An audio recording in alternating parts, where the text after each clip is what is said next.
Di sini saya akan menjelaskan keunggulan dari kulkas Panasonic seri F610. Di sini kita bisa melihat dari segi fisik kita lebih minimalis, lebih elegan. Sudutnya pun kita sudah menggunakan frameless atau tanpa lapisan. Pada saat pembersihan dia jauh lebih mudah. Biasanya untuk pembersihan di sudut-sudut ini dia biasanya paling susah. Karena Panasonic menggunakan frameless, jadi lebih mudah untuk dibersihkan. Dari segi ketahanan, kita ada demonya di sebelah sana. Oke, sekarang saya akan menjelaskan dari segi ketahanan si pintu F610 Panasonic. Di sini sudah ada contoh pintu dari F610 Panasonic, dan sekarang saya akan mencoba untuk mengetok si pintu F610 ini dengan teflon. Ya, bisa dilihat dari sebelah sini dia tanpa ada goresan ataupun baret sedikit pun. Sekarang saya akan menjelaskan dari segi ketahanan tempered glass Panasonic seri F610. Di atasnya sudah terdapat bobot yang kira-kira beratnya adalah 100 kg.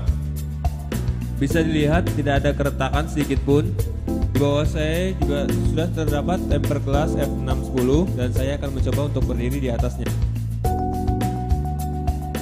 Hasilnya akan lebih aman dibandingkan dengan produk kompetitornya. Selamat malam, saya Ika. Saya akan menjelaskan fitur fungsi dari kompartemen dari Multidoor NR F60 GT, di mana kompartemen pertama yaitu fridge. Fridge ini kita dapat menyimpan makanan dan minuman, kue, atau bumbu dapur di bagian fridge ini. Berikut itu fresh freezing. Fresh freezing kita dapat mempercepat pembekuan dan mempercepat pendinginan, seperti contohnya fried chicken dan nasi panas ditaruh di flat aluminium ini. Dia kompartemen terbaik untuk menyimpan ice cream. Berikutnya kompartemen ice box, di mana kita dapat membuat es batu secara otomatis sesuai dengan kebutuhan sehari-hari. Yang keempat, kotak freezer ini kita dapat menyimpan daging yang berukuran besar dalam jangka waktu yang lebih lama. Kita lihat vegetable compartment dapat menyimpan buah-buahan dan sayuran yang lebih segar. Kelebihan dan keunggulannya itu dia ada di Prime Fresh. Di Prime Fresh ini dengan suhu minus 3 derajat Celcius kita dapat pembekuan secara lembut, di mana hanya di bagian luar saja yang beku dan di bagian dalam itu dia masih terlihat tekstur makanannya masih terlihat segar dan lebih sehat.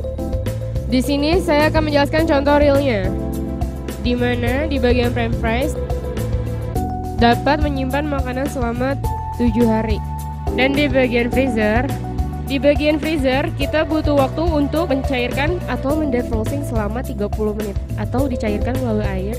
Di sini faktanya dalam keadaan seperti itu banyak kandungan nutrisi dan cita rasanya sudah berkurang. Kalau di bagian Prime Fresh kandungan cita rasanya masih terjaga dan tekstur makanannya masih terlihat segar dan mudah dipotong.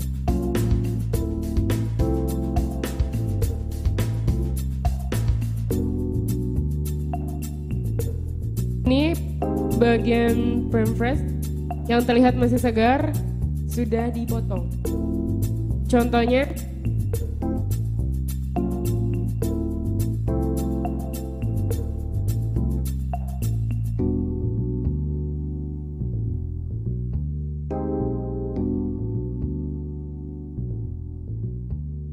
nah, ini untuk penyimpanan daging di bagian freezer. Masih terlihat beku, masih keras. Ini butuh waktu untuk mendefrost. Kalau yang di bagian Prime Fresh tidak butuh waktu untuk mendefrosting. Jadi masih terlihat segar dan lembut. Ini perbandingan mendefrosting melalui freezer dan Prime Fresh, di mana di bagian freezer kita membutuhkan waktu 30 menit untuk mencairkan melalui microwave dan air mengalir. Realnya, dengan air mengalir seperti ini, banyak kandungan nutrisi yang akan terbuang. Sedangkan di bagian Prime Fresh tidak dibutuhkan waktu untuk mencairkan atau mendefrosting, sehingga kandungan nutrisi pada daging tersebut masih terlihat segar. Tidak terlalu banyak nutrisi